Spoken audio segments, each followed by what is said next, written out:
और आज का हमारा जिस टॉपिक पर हम बातचीत करेंगे वो है एजेंट्स ऑफ सोशलाइजेशन, यानी हम सामाजिकीकरण के अभिकर्ता क्या होते हैं, इस विषय पर चर्चा करेंगे।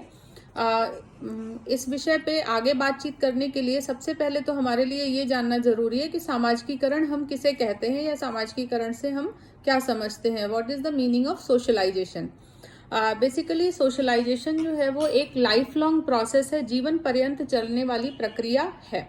जैसा कि हम सभी लोग जानते हैं कि हम लोग एक सामाजिक प्राणी, मनुष्य एक सामाजिक प्राणी है और वो एक समाज में रहता है। हम जब अपने समाज में रहते हैं तो वहाँ पर कुछ बहुत सारे ऐसे सामाजिक नियम हैं जिन नियमों का पालन करना हमारे लिए जिन नियमों का पालन करना हम सीखते हैं।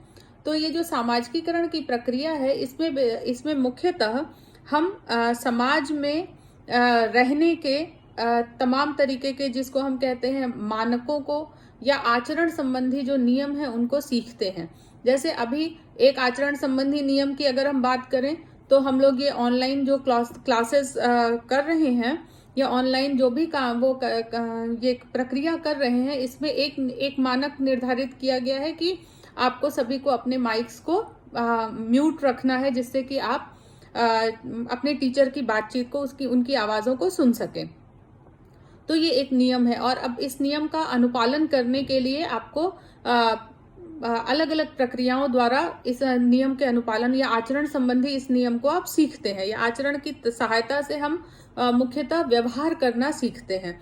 तो सामाजिकीकरण मुख्यतः एक निरंतर चलने वाली प्रक्रिया है। निरंतर चलने वाली प्रक्रिया जब हम कहते हैं तो इसका तात्पर्य ये है कि हम ये प्रक्रिया जीवन पर्यंत चलती रहती है। मतलब हम जीवन के किसी भी आयु के अवस्था में हो, वहां पर अलग अलग स्तर पर अलग अलग तरह का सामाजिकीकरण की प्रक्रिया चलती रहती है और इसके माध्यम से हम ये अंडरस्टैंडिंग या ये समझ विकसित करते हैं कि हमें अपने आसपास के विभिन्न समूहों के, विभिन्न संगठनों के अलग अलग स्तरों पर जहां हम लोगों के साथ मिलते हैं, उनके साथ अंतःक्रिया हमें किस प्रकार से करनी चाहिए, जिससे कि हम एक समाज के प्रभावी व्यक्ति के रूप में बन सकें। तो सामाजिकीकरण का तात्पर्य ये है।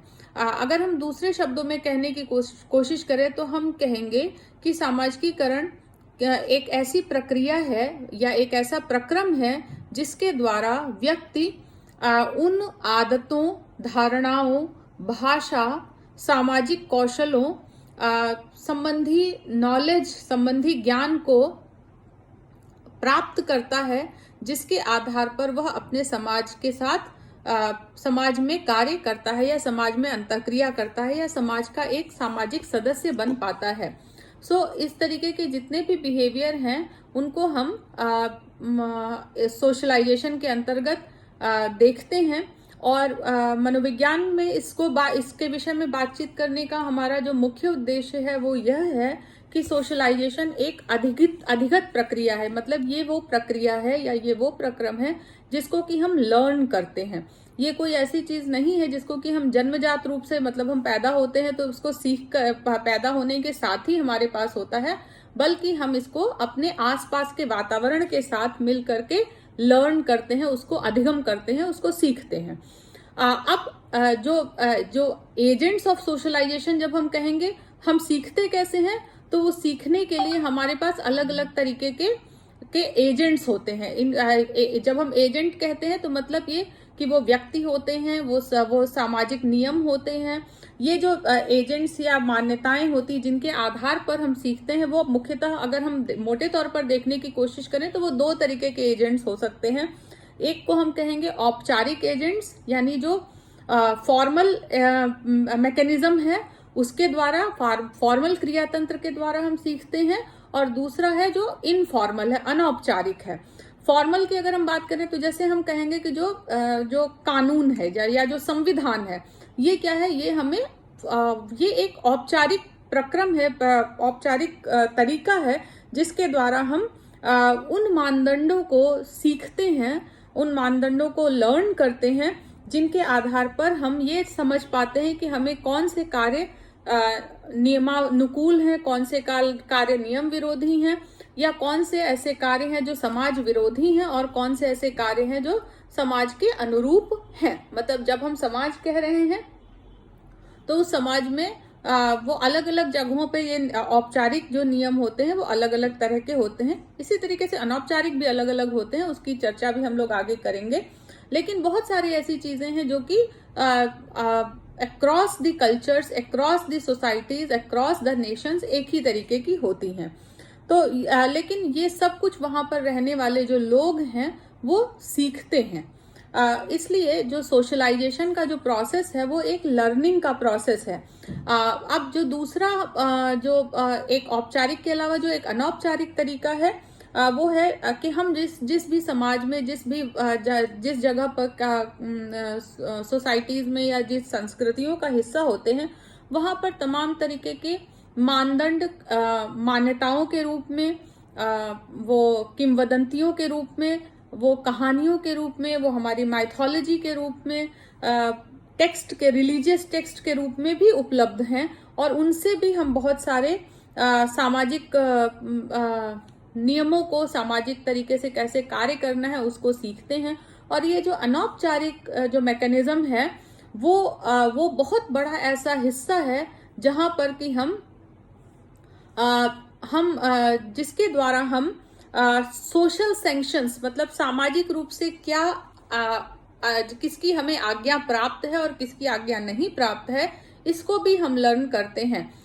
ऐसे बहुत से उदाहरण आप ले सकते हैं जो कि हम अपने रिलीजियस टेक्स्ट के द्वारा भी, कि प्रभु ने ऐसा कहा इसलिए हमें ऐसा करना चाहिए, तो वो भी हमारे लिए एक नियम, एक मान्यता बनते हैं।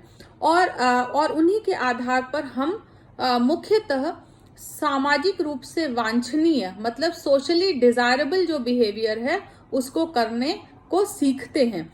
अब ये जो सीखने की प्रक्रिया है ये भी मुख्यतः एक तो अलग अलग आयु वर्ग के हिसाब से भी या संदर्भ के हिसाब से भी, एक समय में जो व्यवहार सामाजिक रूप से वांछनीय हो सकता है, दूसरे समय में वो उस तरीके से वांछनीय नहीं हो सकता है।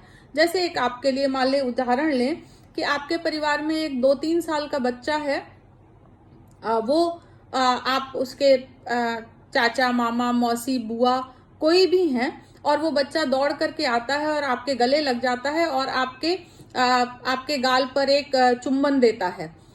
अब वो 3 साल का बच्चा ये चुम्बन दे रहा है तो उसके लिए उस संदर्भ में ये एक सोशली डिजायरेबल बिहेवियर है, या इस तरीके के व्यवहार को सामाजिक मान्यता प्राप्त है।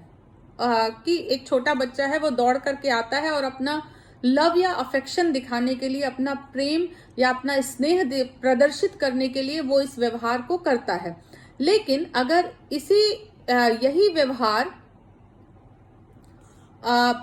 अगर एक 18-20 साल का युवक या युवती आ करके दौड़ करके आता है और इसी तरीके से वो अपने जाहिर सी बात है उसके जो चाचा, बुआ, मामा हैं वो उससे 20-25 साल बड़े होंगे, उनको दौड़ करके इस तरीके से आ करके गले लगे और उनको चुंबन करे, तो उसको थोड़ा सा ऑकवर्ड बिहेवियर माना जाएगा। सामाजिक रूप से वो उतना वांछनीय व्यवहार नहीं माना जाएगा। तो कई बार ऐसा होता है कि वही बिहेवियर है, वही व्यवहार है, लेकिन वो किसी एक संदर्भ में वो व्यवहार वांछनीय व्यवहार या सोशली सैंक्शनड बिहेवियर की कैटेगरी में आएगा, और किसी दूसरी संदर्भ में वो सोशली सैंक्शनड बिहेवियर की कैटेगरी में नहीं आएगा।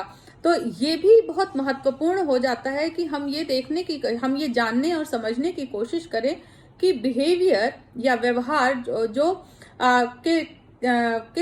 वो सामाजिक रूप से वांछनीय होगा या नहीं होगा, ये कई बार उसके संदर्भ पर भी निर्भर करता है।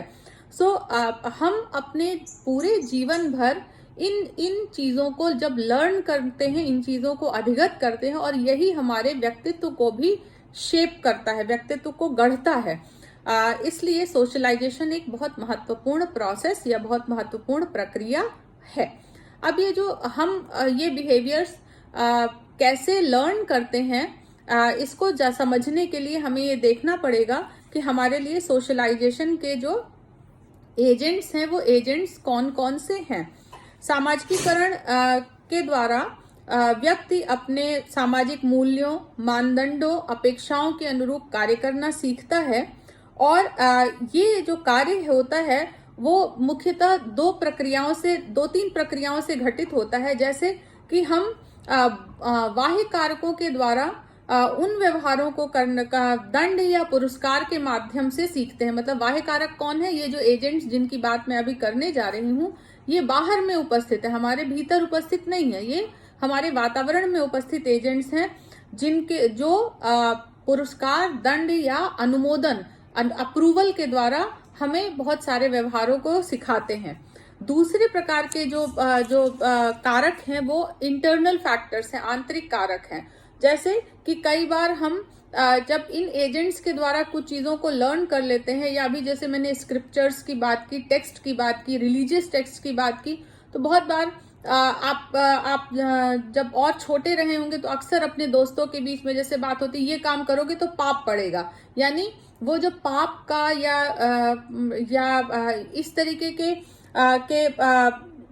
या आपने जैसे कोई प्रतिज्ञा, कोई कमिटमेंट कर लिया तो वो उसको टूट ना जाए, इस भय से भी या अपने आप को एक दृढ़ व्यक्तित्व वाले व्यक्तित्व के रूप में प्रदर्शित करने के लिए भी, या पश्चाताप से बचने के लिए, या मोक्ष प्राप्त करने के लिए, या दूसरी संस्थाओं, व्यक्तियों द्वारा स्वीकार किए जाने, अनुमोदन किए जाने के लिए, या अगर हम समाज के अनुरूप व्यवहार नहीं करेंगे तो उससे हमें तिरस्कृत होना पड़ेगा या सामाजिक रूप से लज्जित होना पड़ेगा। तो इनके आधार पर भी धीरे धीरे करके ये जो बाह्य एजेंट्स हैं वो हमारे इंटरनल एजेंट्स भी बन जाते हैं, और हम उनके द्वारा आंतरिक रूप से हमें एक तरीके से कहें तो इस तरीके के नियमों का पालन करने की आदत पड़ जाती है, जिसके आधार पर व्यक्ति कई मानदंड अपने लिए भी विकसित कर लेता है। तो सोशलाइजेशन के हमारे जीवन में जो मुख्य एजेंट्स होते हैं वो एजेंट्स हैं, जैसे हमारा सबसे पहले जब हम छोटे बच्चे होते हैं तो सबसे मुख्य हमारा परिवार होता है।